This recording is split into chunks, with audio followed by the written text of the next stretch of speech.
EB card வச்சுருக்கேன். நமக்கு என்ன பண்ணுவாங்கன்னா, ரீடிங் பார்த்துட்டு நமக்கு எவ்வளோ ஓடி இருக்குது, அதே போல் எவ்வளோ பணம் கட்டணும், என்னைக்குள்ளே கட்டணும்னு எழுதி கொடுத்துட்டு போவாங்க. நம்ம அதை மாதிரி ஆஃபீஸில் போய் கட்டுவோம். ஆனால் இப்போல்லாம் அப்படி யாரும் கட்டுறதில்லை. என்னென்னா, நம்ம ஆன்லைனில் என்ன பண்ணிடுறோம், பணத்தை கட்டி விடுகிறோம். ஆனால் ஒரு சில ஆண்டுகளுக்கு முன்பாக இப்படி தானே பண்ணாங்க. ரீடிங் எடுத்துகிட்டு எவ்வளோ கட்டணும், அதே போல் எவ்வளோ ஓடி இருக்குது, என்னைக்கு கட்டணும் எல்லாம் எழுதி கொடுத்துட்டு போனாங்க. நான் என்ன பண்ணிட்டேன், கொண்டு போய் இந்த கார்டை வச்சுட்டு அப்படியே மறந்து போயிட்டேன். திடீரென்று சொல்லி இபிலேருந்து வந்திருக்கிறோம், கரண்ட்டை கட் பண்ண போகிறோம். நாங்கள் ஏன்னு கேட்டேன், நீங்கள் கரண்ட் பில் கட்டலாம். அப்போ தான் எனக்கு ஞாபகம் இருந்துச்சு. ஒரே பரிதவிப்பாக இருந்துச்சு. அந்த நேரத்தில் எங்கள் அத்தை வீட்டில் இருந்தாங்க. உடனே என்னை திட்ட ஆரம்பிச்சுட்டாங்க. இதை கூட உனக்கு செய்ய வேண்டிய நேரத்தில் செய்ய முடியாதா, இப்போ தேவையில்லாமல் பாரு கரண்ட்டை கட் பண்ண போகிறாங்க. அதே போல் கரண்ட்டை கட் பண்ணிட்டு போயிட்டாங்க. உடனே நான் என்ன பண்ணேன், இபி ஆஃபீஸில் போய் கட்ட வேண்டிய தொகையை கொண்டு போய் கட்ட கொடுத்தா ஃபைனு அப்படின்னு சொல்லிட்டு 70 ரூபா ஃபைன் போட்டாங்க. பாருங்கள், இப்போ அந்த ஃபைனோட கட்டிட்டு வீட்டுக்கு வந்தேன். ஒரு 2 மணி நேரம் கழித்து கரண்ட் வந்துருச்சு.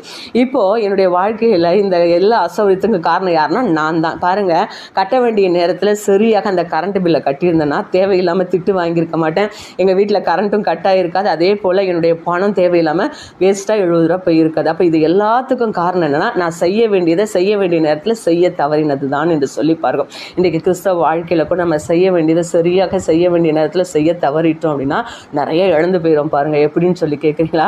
தாவீது ராஜா விபச்சாரத்தை விழுந்துட்டான்னு சொல்லி பார்க்கணும். அது விழுறதுக்கு என்ன தெரியுமா காரணம்? ராஜாக்கள் யுத்தத்துக்கு போக வேண்டிய காலம் வந்துச்சு. ஆனால் தாவீது யுத்தத்துக்கு போகாமல் எருசலேமில் இருந்து விட்டார் என்று சொல்லி பார்க்கும். ராஜாக்கள் யுத்தத்துக்கு போனா, ஆனால் ராஜா போகாமல் எருசலேம் இருந்துட்டார். அப்போ எருசலேம் இருந்தனால என்ன நடந்துச்சு தெரியுமா?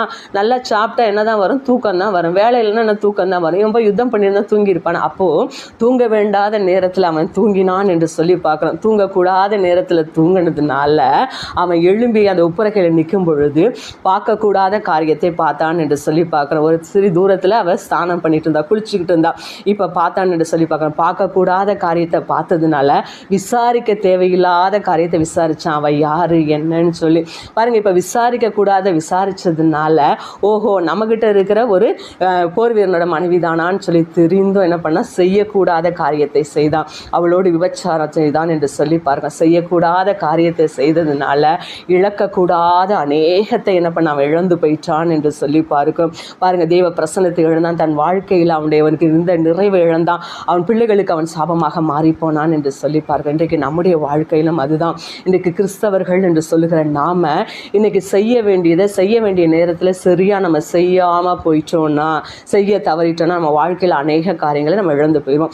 இன்றைக்கி ஜெபிக்கிறது கிடையாது, தேவ சமூகத்தில் காத்திருக்கிறது கிடையாது, இன்றைக்கி நம்ம பிள்ளைகளுக்கு சரியாக செயல்பட வேண்டிய காரியத்தை அவர்களுக்கு சொல்லி கொடுக்கறது கிடையாது. இப்படியெல்லாம் நம்ம செய்யாமல் போயிட்டு நம்ம வாழ்க்கையில் நிறைவு உண்டாகணும்னா எப்படி? தாவீது எழுந்து போனது போல் உங்கள் வாழ்க்கையில் எதையும் எழுந்து போயிடாதீங்க. செய்ய வேண்டியதை சரியாக செய்து எல்லாவற்றிலும் நிறைவே பெற்றுக்கொள்ளுங்க.